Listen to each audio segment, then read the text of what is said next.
اصل میں جس طرح کہ انسان اینک پہنے گا نا اس کو اسی طرح نظر آئے گا، اور اسی میں اللہ تعالیٰ نے امتحان لیا ہے۔ اگر آپ قرآن اور صحیح حدیث کے اینک پہنے، ایمان کے اینک پہنے، تو آپ کو سارے انبیاء کی دعوت توحید نظر آئے گی۔ کسی ایک نبی نے بھی اللہ کے علاوہ کسی اور کو سجدہ نہیں کیا ہے، رکوع تک نہیں کیا ہے۔ تکریم کے لیے تھوڑا سا جھکنا بھی کسی کے لیے یہ شرک کی چیز ہے۔ تو پورا قرآن اسی انداز سے واقعات کو بیان کرتا ہے، تو ایمان کے مطابق اس کی تشریح کی جاتی ہے۔ جس طرح ابراہیم علیہ السلام نے ستارے کو دیکھ کے، سورج کے دیکھ کے، چاند کو دیکھ کے بار بار کہا کہ ہاذا ربی ہاذا ربی، تو کیا یہ مان لیا جائے کہ ایک لمحے کے لیے ابراہیم علیہ السلام نے ان کو اپنا رب مان لیا؟ ہرگز نہیں۔ اس کا یہ معنی بتایا جائے گا کہ اس سے مراد یہ ہے، قوم کو ٹیچنگ کر رہے ہیں، سکھا رہے ہیں۔ تو سورہ مریم کی آیت نمبر 58 پر ہے، تو آپ کو تو بالکل ہی معاملہ کلیئر ہو جائے گا۔ وہاں تو سارے انبیاء کی سنت بتائی گئی ہے کہ سارے انبیاء جب اللہ کی نشانی دیکھتے ہیں تو اللہ کے سامنے سجدے میں گر جاتے ہیں۔ اس میں تو یعقوب علیہ السلام کا نام بھی ہے۔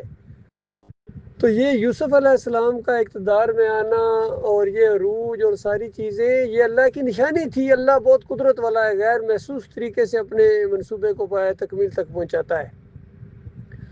تو جب یہ سارا معاملہ ہو گیا تو اس وقت سارا خاندان اللہ کے سامنے سجدہ ریز ہو گیا، اور جو یعقوب علیہ السلام نے خواب کی تعبیر بتائی تھی کہ میرے بیٹے اس طرح ہوگا، اللہ تعالیٰ تجھے منتخب کرے گا، تجھے خاندان پر فضیلت دے گا، اس طرح تیرے اوپر رحمتوں اور شفقتوں اور برکتوں کی بارش کرے گا، جس طرح ابراہیم علیہ السلام اور اسحاق علیہ السلام کے اوپر اور اس خاندان کے اوپر اللہ تعالیٰ نے کی۔ وہ سب کچھ کیا اللہ تعالیٰ نے۔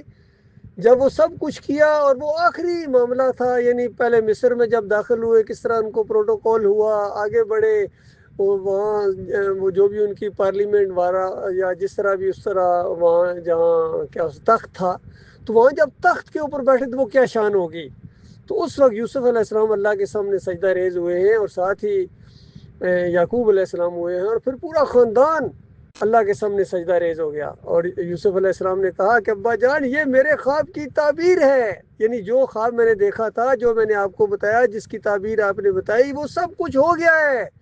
تو اس کے اوپر پورا خاندان اللہ کے سامنے سجدہ ریز ہو گیا۔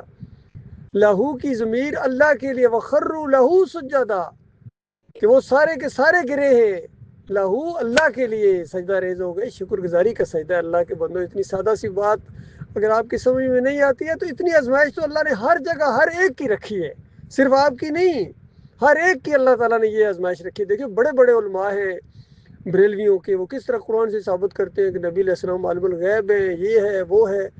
دیوبندی واسطے وسیلے کو ثابت کرتے ہیں، اور آیات فی القبر کو ثابت کرتے ہیں، اہل حدیث بھی اور یہ دیوبندی بھی، سارے بڑے بڑے علماء ہیں، گردانیں ان سے زیادہ کوئی جان ہی نہیں سکتا۔ خادم حسین رضوی جتنی گردانیں جانتا کوئی نہیں جان سکتا، یقین گردانیں پڑھنے کے بعد پھر کہتا ہے پکارو یا رسول اللہ، اور پھر جناب قبر کے اوپر جاؤ تو حلوے کی پلیٹ آ جاتی ہے، اور یہ ہو جاتا ہے اور وہ ہو جاتا ہے، سب کچھ کہتا ہے قرآن سے ثابت ہے۔ بس شاہ ولی اللہ صاحب کہتے ہیں یہ وحدت الوجود قرآن کی ایک ایک آیت سے، ایک ایک نص سے ہم ثابت کر سکتے ہیں۔ ڈاکٹر اسرار کہتے ہیں کہ یہ هو الاول والآخر والظاہر والباطن، سورہ الحجر کی آیت وحدت الوجود ہی تو ہے، تو سارے کر رہے ہیں۔ اب اگر محمد حنیف نے یہ ایک کھڑا کر دیا ہے تو یہ کوئی نئی بات تو نہیں، اس سے پہلے بھی یہی کچھ ہوا، اسی طرح لوگ گمراہ ہوئے ہیں۔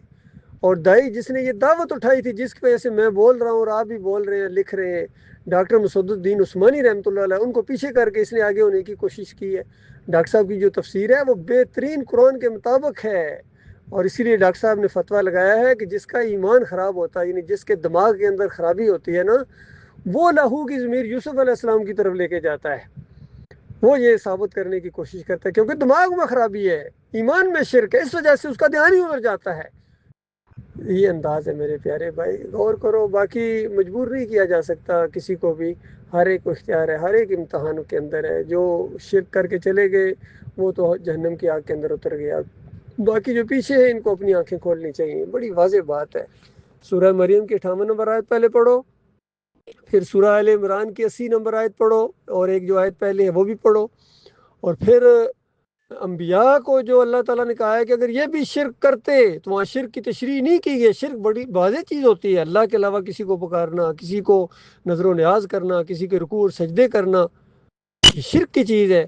وہ جو چھوٹا سا ایک ہمارا مضمون تھا، سب سے چھوٹا مضمون، جنتیوں کا بنیادی عقیدہ، اوپر لا الہ الا اللہ کا مطلب بتایا گیا ہے، نیچے محمد رسول اللہ کا مطلب بتایا گیا ہے. تو لا الہ الا اللہ کے اندر یہ چیز رکھی گئی ہے کہ اللہ کے علاوہ نہ کوئی عالم الغیب ہے، نہ مختار کل ہے، نہ مشکل کشا ہے، نہ رکوع اور سجود کے لائق ہے. کوئی بھی رکوع اور سجدے کے لائق نہیں ہے. انبیاء سجدے کروانے نہیں آتے ہیں اپنے آپ کو، بلکہ وہ اللہ کو سجدے کرتے ہیں اور دوسروں کو بھی یہی تعلیم دیتے ہیں. اللہ تعالیٰ غور و فکر کرنے کی توفیق عطا فرمائے.